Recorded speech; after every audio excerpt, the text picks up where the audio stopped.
Hello dear friends.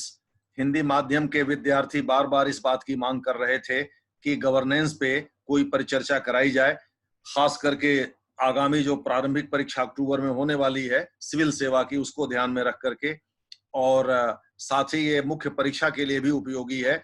इसी को ध्यान में रखते हुए गवर्नेंस पर आज हम लोग एक परिचर्चा शुरू कर रहे हैं। इसमें हम लोग शुरुआत कर रहे हैं गवर्नेंस मॉडल से, यानी शासन के विभिन्न अंगों के बीच किस प्रकार का संबंध होता है, किस प्रकार से शासकीय इकाइयां एक दूसरे से जुड़ी होती हैं, इस पर हम लोग चर्चा करने जा रहे हैं। गवर्नेंस आदि के अर्थ क्या होते हैं, इनके बारे में चर्चा हम लोग आगे करेंगे। पहले आप देखिए शासकीय इकाइयां किस प्रकार से एक दूसरे से अंतर संबंधी होती हैं। इसमें पहला मॉडल हम लोग एक्चुअली मॉडल डिस्कस करने जा रहे हैं। इस मॉडल के अंतर्गत पहला मॉडल है एकीकृत मॉडल।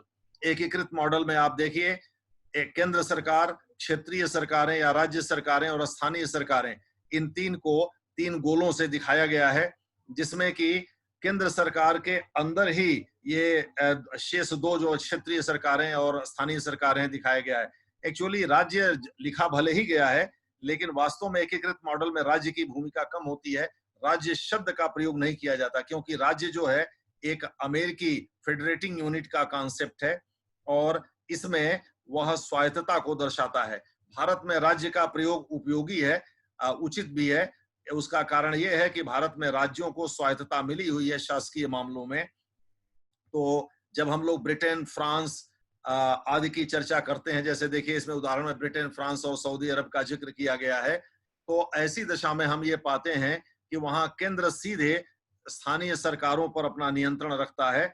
कुछ इक्के दुक्के एग्जाम्पल मिलते हैं अपवाद के, जैसे कि ब्रिटेन में स्कॉटलैंड की अपनी पार्लियामेंट है और सीमित स्वायत्तता मिली हुई है।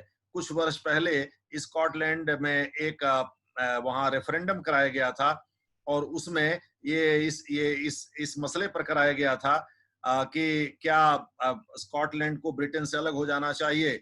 आप सभी जानते हैं कि स्कॉटलैंड, लंदन और वेल्स मिल करके ग्रेट ब्रिटेन बनाते हैं। उसमें अगर हम उत्तरी आयरलैंड को जोड़ देते हैं तो वो यूनाइटेड किंगडम का निर्माण करता है। लेकिन उसमें जो बातें पूछी गई थी, जनता ने उसे नकार दिया था, यानी 50% से कम लोगों ने उसमें हाँ, उसके पक्ष में हाँ कहा था। जाहिर है कि वो रिजेक्ट हो गया था, यानी आज भी स्कॉटलैंड ग्रेट ब्रिटेन का हिस्सा है।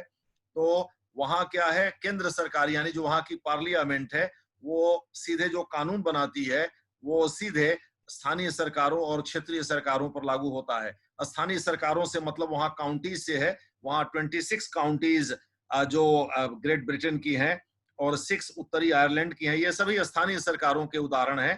तो ये एकीकृत मॉडल है, यानी इसमें केंद्र, क्षेत्र और स्थानीय शासन के बीच अंतर करना मुश्किल है। तीनों एक दूसरे ऐसे इस प्रकार से जुड़े हुए हैं मानो एक ही के अंग हों। वास्तव में ये केंद्र सरकार के ही अंग होते हैं। अब दूसरा मॉडल देखिए जिससे भारत का ताल्लुकात है।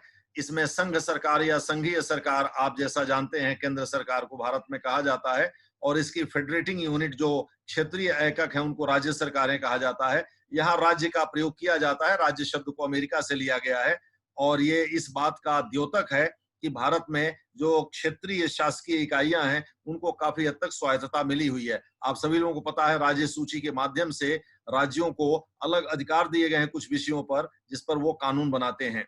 तो संघीय सरकार, राज्य सरकार और स्थानीय सरकार। लेकिन अब आपको ये आश्चर्य हो रहा होगा कि भाई चलो ठीक है, ये तो मान लिया कि स्थानीय सरकारें राज्य सरकार के अधीन होती हैं, डायग्राम से स्पष्ट है, लेकिन ये केंद्र के प्रभाव का क्षेत्र क्यों दिखाएगा? क्या यह सर्वदा बना रहता है? यस, शांति काल में भी केंद्र के का प्रभाव क्षेत्र राज्यों पर विस्तारित होता है। अनुच्छेद 256 और 257 के अंतर्गत अभी आपने जैसे एग्जाम्पल देखा कि भारत के प्रधानमंत्री ने लॉकडाउन की घोषणा की और उसे राज्य सरकारों ने भी अपनाया, उसे पूरे देश में लागू किया गया। तो कार्यपालिकीय मामलों में, एग्जीक्यूटिव मामलों में अनुच्छेद 256 के अंतर्गत और रेलवे, सेना के उपयोग के लिए बने संचार, सड़क आदि जो साधन हैं, उनके मामले में केंद्र जो दिशा निर्देश देता है, राज्यों को मानना उसके लिए एक प्रकार से कह सकते हैं बाध्यता है उनके लिए।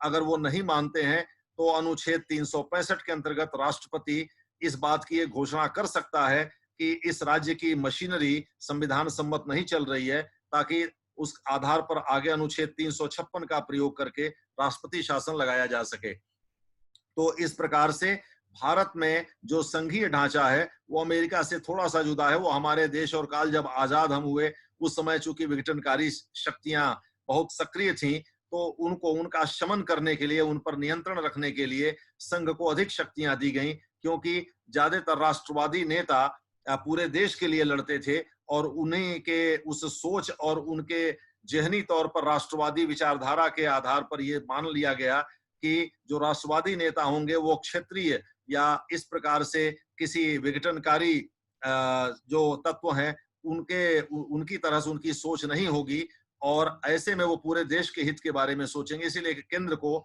ज्यादा ताकत दिया गया, ज्यादा मजबूती दी गई। अब इसमें देखिए भारत, कनाडा और बेल्जियम का जो मॉडल है, कुछ हद तक न्यूजीलैंड और इजराइल को भी इसमें आप शामिल कर सकते हैं। वहां भी राज्य का कोई कॉन्सेप्ट नहीं है, लेकिन भारत और कनाडा तो काफी एक दूसरे से करीब। हालांकि कनाडा में क्षेत्रीय जो एकक हैं उनको प्रांत कहा जाता है, वहां राज्य नहीं कहा जाता। इसका सीधा सा मतलब है कि वहां क्षेत्रीय जो एकक हैं, शासकीय इकाइयां हैं, उन्हें कम स्वायत्तता मिली हुई है। राज्य अमेरिकी कॉन्सेप्ट है। फिर एक बार आपसे कहना चाहता हूं, भारत में राज्य को इसलिए अपनाया गया क्योंकि भारत में राज्यों के अपने अलग अधिकार क्षेत्र हैं, कई विषयों पर वो कानून बना सकते हैं। कॉन्करेंट एक लिस्ट भी है जिस पर केंद्र और राज्य दोनों कानून बना सकते हैं। इसका मतलब उनको काफी हद तक स्वायत्तता मिली हुई है।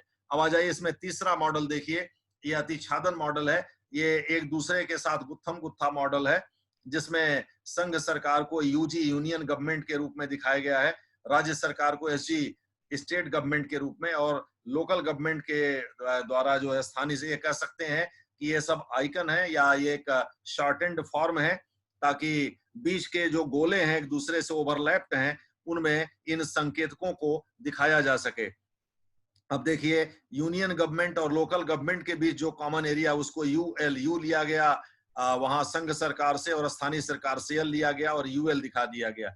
इसी प्रकार से संघ सरकार और राज्य सरकार के बीच जो कॉमन एरिया उसको यूएस के रूप में दिखाया गया, राज्य सरकार और स्थानीय सरकार के बीच जो कॉमन एरिया है उसको एसएल के रूप में दिखाया गया, और इन तीनों के बीच जो कॉमन है उसको यूएसएल के रूप में दिखाया गया, जो बीच का गोला है। अब इसका एक एग्जांपल आपको मैं देता हूं। जैसे अमेरिका में वहां के नॉर्थ ईस्ट में कई टॉप यूनिवर्सिटीज हैं, जैसे हार्वर्ड है, जैसे ब्राउन यूनिवर्सिटी है, कॉर्नेल है, जैसे प्रिंसटन यूनिवर्सिटी है। ये तमाम यूनिवर्सिटी वहां के नॉर्थ ईस्ट में स्थित हैं। 8 ऐसी यूनिवर्सिटीज हैं। उन 8 यूनिवर्सिटीज के जो बोर्ड हैं, एक्चुअली ये सभी ट्रस्ट के द्वारा संचालित होती हैं, तो जो उसके ट्रस्टी होते हैं, यानी जो बोर्ड है ट्रस्टीज का, उसमें जो प्रतिनिधि होते हैं वो तीनों के होते हैं। भारत में आपने कभी नहीं सुना होगा कि यहाँ दिल्ली विश्वविद्यालय का जो एग्जीक्यूटिव बोर्ड है उसमें किसी स्थानीय सरकार का प्रतिनिधित्व। हाँ, ये जरूर है कि दिल्ली सरकार के अधीन या दिल्ली सरकार का प्रतिनिधित्व इनमें से कई बोर्ड में है। भारत में कई ऐसे विश्वविद्यालय हैं जहां राज्यों केंद्रीय विश्वविद्यालयों के लिए जो एग्जीक्यूटिव बोर्ड का गठन किया गया उसमें राज्यों की से रहती है, लेकिन स्थानीय सरकारों की कहीं कोई भूमिका नहीं होती। लेकिन अमेरिका में है। अमेरिका में इसीलिए जब कोई रिहेबिलिटेशन और रिकंस्ट्रक्शन का वर्क होता है, रिसेटलमेंट का वर्क होता है, पुनर्वास का, पुनर्स्थापन आदि का, जैसे कि WTC पर आक्रमण हुआ था 2001 में, तो वहां जिउलियानी देखा जाता था न्यूयॉर्क के मेयर के रूप में। कोई डीएम या कोई कमिश्नर वहां नहीं दिखाई पड़ता था। तो ब्यूरोक्रेसी की वहां भूमिका कम है, स्थानीय सरकारों की भूमिका ज्यादा है। ये ओवरलैपिंग मॉडल है। शिक्षा, स्वास्थ्य, पर्यावरण, परिवहन भी कह सकते हैं, साफ सफाई, इन सभी मामलों में तीनों मिल करके जो है वो अपने अपने क्षेत्र में कार्य करते हैं, और साथ ही कुछ कॉमन एरियाज हैं जहां इनके इंटरेस्ट कन्वर्ज होते हैं, इनके अधिकार क्षेत्र कन्वर्ज होते हैं, मिलते हैं, और उनमें तीनों मिल करके कार्य करते हैं। अब देखिए इसके एग्जाम्पल के रूप में अमेरिका, स्विट्जरलैंड और ऑस्ट्रेलिया दिखाया गया है। ये तीनों संघीय ढांचे हैं और इन तीनों में ये इस तरह की प्रवृत्ति पाई जाती है। तो ये हम लोगों ने आज गवर्नेंस मॉडल डिस्कस किया। गवर्नेंस मॉडल के आगे भी बहुत सारी चीजें हैं जिनके बारे में हम लोग चर्चा करेंगे, खास करके इस बात को ध्यान में रखते हुए कि आगामी अक्टूबर में सिविल सेवा की प्रारंभिक परीक्षा होने वाली है और उसमें गवर्नेंस से रिलेटेड कुछ प्रश्न आ सकते हैं।